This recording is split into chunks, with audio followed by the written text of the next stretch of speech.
Salam sejahtera, terima kasih karena bersama dengan saya di Nazilin Unity Channel. Akhirnya, Akmal Saleh mengakui bahwa beliau sudah didakwa. Dan sebentar tadi, Akmal Saleh menyatakan telah dihubungi oleh pihak polis bahwa beliau akan dihadapkan ke mahkamah untuk satu pertuduhan di bawah Section 505B Kanun Keseksaan. Akmal Saleh menyatakan beliau kini menunaikan umrah dan beliau akan menghadapi pertuduhan tersebut pada hari Jumaat ini di Mahkamah Magistrate Bukit Martajam pada pukul 8 pagi. Beliau kata, jika ini harga yang saya perlu bayar untuk memartabatkan kedaulatan negara, saya tidak akan berganjak walau seinci sekalipun, kata beliau. Ada netizen dalam ruangan komen menyatakan bahwa mereka kata Akmal Saleh mungkin sedang menunjukkan beliau adalah orang yang dizalimi. Tapi ada juga netizen yang kata jangan bertindak macam dia pula menjadi mangsa. Sebenarnya kata mereka, polis sudah bagi amaran, jangan buat himpunan. Tapi Akmal Saleh buat juga. Jadi sebenarnya Akmal Saleh tidak boleh dikatakan 100% sebagai mangsa. Beliau dihadapkan dengan pertuduhan Section 505B Kanun Keseksaan. Baiklah, saya huraikan kepada Anda semua, apa itu Section 505B? Apa sebenarnya kesalahan Akmal Saleh menurut section ini? Baiklah, saya bacakan kepada Anda semua. Ini dapatan daripada ChatGPT yang saya yakin ini adalah peruntukan undang-undang yang termaktub dalam Section 505 dalam kurungan B Kanun Keseksaan Malaysia, peruntukan undang-undang. Sebelum kita teruskan ulasan yang hebat ini, mari saya perkenalkan dulu kepada Anda semua. Ini terapi imun transfer factor for life. Bagi mereka yang mempunyai masalah kesehatan, bagi mereka yang mau kekal sehat, apapun masalah kesehatan Anda, sehinggalah yang ada kanser, dengarkan baik-baik berita baik yang baru hebat ini. Ini terapi imun yang meningkatkan daya imun badan kita sehingga 400%. Secara umum dan ringkasnya, apabila imun badan kita lemah, apabila imun badan kita jadi bodoh, apabila imun badan kita tidak berfungsi lagi dengan sepatutnya, kita susah sembuh daripada penyakit. Bahkan penyakit-penyakit yang biasa-biasa pun akan melekat di dalam tubuh badan kita. Kita berulang-ulang kena penyakit dan paling teruk sekali kita kena autoimun. Autoimun seperti asma, gout, dan macam-macam lagi. Semua itu disebabkan imun badan kita yang bercelaru. Tapi terapi imun ini mendidik imun badan kita menjadi bijaksana, menjadi kuat, dan mengenal mana satu lawan, mana satu kawan dalam tubuh badan kita.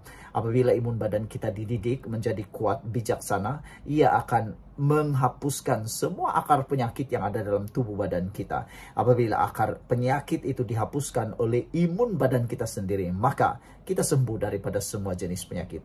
Terapi imun ini tidak menyembuhkan penyakit, tetapi mengajar, mendidik, menguatkan imun badan kita sehingga 400%. Lalu dengan kekuatan imun badan itulah kita sembuh daripada semua jenis penyakit. Dapatkan produk ini melalui nomor telepon saya yang tertera ini. Dan ingat, ini ialah produk yang ajaib, penemuan paling bersejarah dalam dunia kedokteran, dan penemuan para dokter dan saintis yang sangat hebat di abad ini. Produk ini lulus KKM, diperakui oleh dokter-dokter di seluruh dunia, halal dan luar biasa. Kalau sudah lama kau berdoa untuk kesembuhan, kalau sudah lama kau berdoa untuk penyembuhan dan cari jalan penyelesaian untuk masalah kesehatan Anda, mungkin ini jalan yang Tuhan tunjuk kepada Anda semua. Cepat dapatkan produk ini melalui nomor telepon saya yang tertera. Dan kita teruskan ulasan yang seterusnya. Jangan lupa, ini terapi imun transfer factor.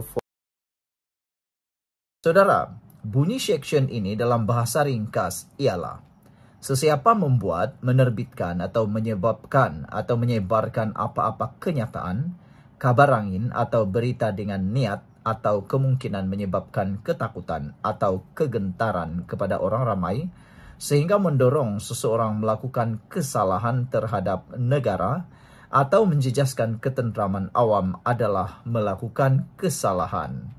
Elemen utama dalam Section 505 dalam kurungan B ialah untuk sabit kesalahan di bawah section ini, pendakwa perlu buktikan elemen berikut. Pertama, Dari segi perbuatan yang membuat, menerbitkan atau menyebarkan kabar atau kenyataan atau berita.